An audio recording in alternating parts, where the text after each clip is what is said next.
আপনারা আগে এই ভিডিওগুলি দেখেন, তারপর আমি কিছু কথা বলবো। 10 মিলিয়ন ভিউজ, ইয়েস 10 মিলিয়ন।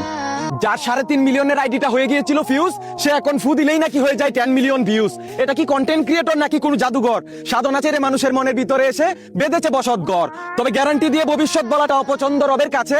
এইভাবে বললে ভালো হতো যে এটা 10 মিলিয়ন হওয়ার সম্ভাবনা আছে। ওভার কনফিডেন্স কখনোই নয় ভালো। সফল হওয়া ব্যক্তিটা নতুন করে জ্বালাবে কি আর আলো। 10 million views, yes 10 million views.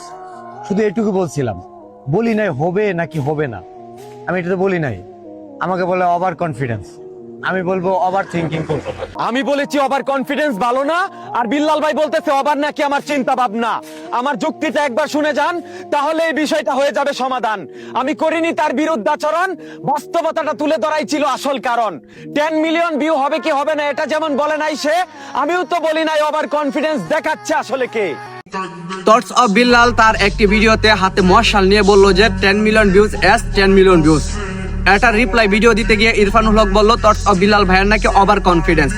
আবার এটা রিপ্লাই ভিডিও করতে গিয়ে থটস অফ বিল্লাল ভাই বলল সে তার ভিডিওতে বলে নাই 10 মিলিয়ন ভিউজ হবে কি হবে না, যে তাকে ওভার কনফিডেন্স বলল তার ওভার থিঙ্কিং মানে ওভার চিন্তাধারা।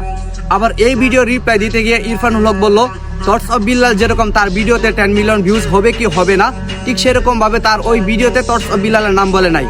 তাহলে এখন আমার প্রশ্ন হলো, সে যদি থটস অফ বিল্লালকে মিন করে ভিডিও নাই করতো, তাহলে তার ভিডিওতে যে ঝুলানো ভিডিওটা ছিল ওই ভিডিওটা থটস অফ বিল্লালের ছিল কেন?